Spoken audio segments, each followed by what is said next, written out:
An artist taught by Jeff Kellar at the Portland Museum of Art. I'm going to start out talking about materials and technique. These paintings are on an aluminum composite material, which has a plastic core and two thin layers of aluminum on the outside. And it gives me a very flat, thin substrate to work on that, for me, almost references a sheet of paper. The material that is on the surface is a mixture of acrylic resin, clay, and pigment. And it's an updating of the traditional surface preparation for gold leafing for water gilding, which is rabbit skin glue and burnishing clay and pigment. And it has the consistency of heavy cream, kind of the way gesso has or any other coating that has a high solid content. And the reason why I use it is that I can layer it, I can sand it, I can put it on with a knife or with a brush, and I can buff it to varying degrees of polish. And this, what I'm trying to achieve is a surface that has depth and also almost a neutrality that leaves scale ambiguous. And the surface, the sculptural quality of the surface, the way the layers come together in a visible way, like if you look at it closely, you'll see that the seams are raised, one layer is put on top of the other, and I can work with that. The way the line is incised, it's scratched into it, and then it's filled with another color of clay, and then it's sanded down. These methods are ways for me to tie this painting work to my three-dimensional work, to the same methods that I use in my 3D work. Similarly, the way the panel is flat and the way it floats on the wall are other sculptural aspects that are very important to me. This probably brings us to the subject of space. My friends call me space obsessed because I'm always thinking about spaces, and I'm interested in the way space can affect emotions, the way our perception of space changes the way we feel. Just the words monumental and cozy and long and narrow and high-ceilinged and cramped, all of those things have to do with space and have emotional content. I've always loved museums. Museums provide often vast, relatively empty spaces that often evolve into smaller, relatively empty spaces. And in these empty spaces, objects are arranged. They're arranged on the walls or scattered across the floor. And if you walk across the room up to one of these pieces, they might hold an illusionary world that has its own scale and has its own rules of order.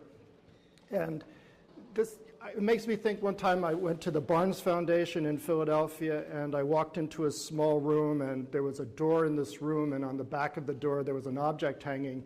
And I quickly saw that it was a painting. It was a small painting by Toulouse-Lautrec. And I thought, okay, a door to a room that holds an object, that depicts a room where a woman is standing in the doorway. She's got red hair. So it's that kind of layering that I'm really interested in.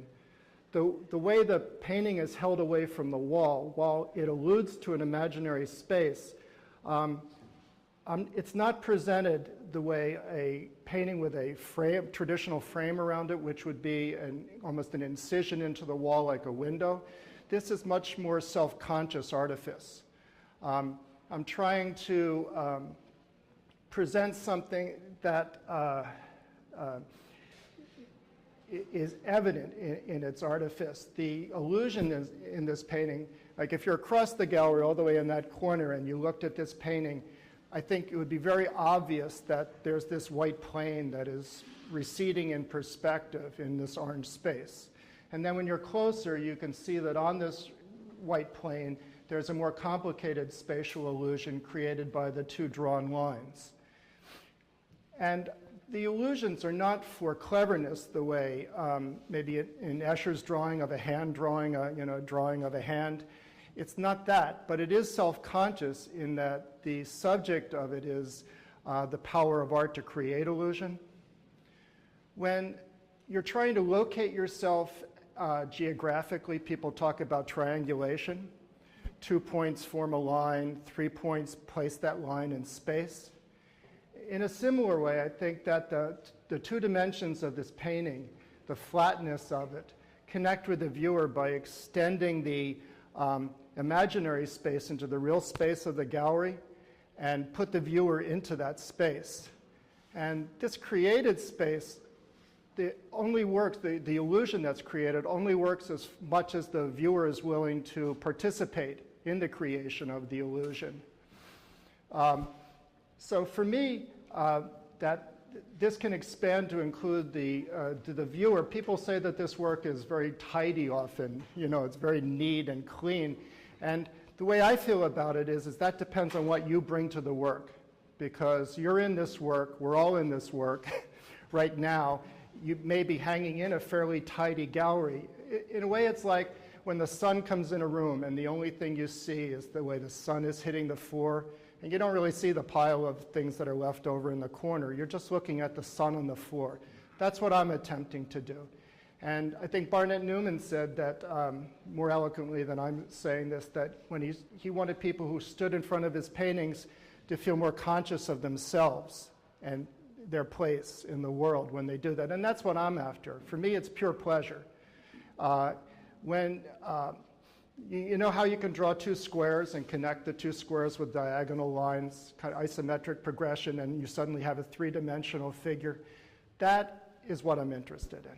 I'm interested in that really economical way of creating an illusion that immediately changes the surface of the paper and makes it seem deep, or that the object is standing from the paper.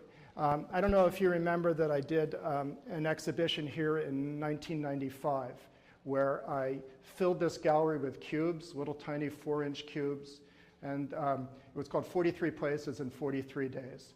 And on the first day, there was just 1 cube hanging in on the center of that wall, and there was screws with dates around the other. And every morning, a curator would come and go downstairs and get another cube and hang it on the wall. So the exhibition was only complete the last day. But that first day, you had to walk through a little low wall and walk over and look at the cube.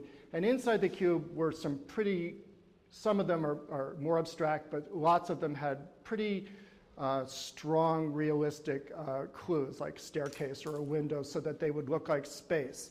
And for me, the interesting thing was that when you looked in that cube, you were the only one who could be looking at it at that time. So it was your space.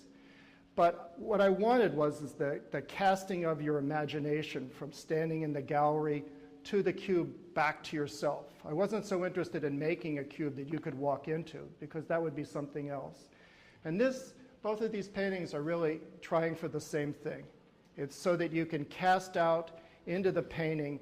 You can participate in making the illusionary space work. And if you do that, it will bring it right back to you standing in the gallery, and you'll feel happier that you're there, hopefully.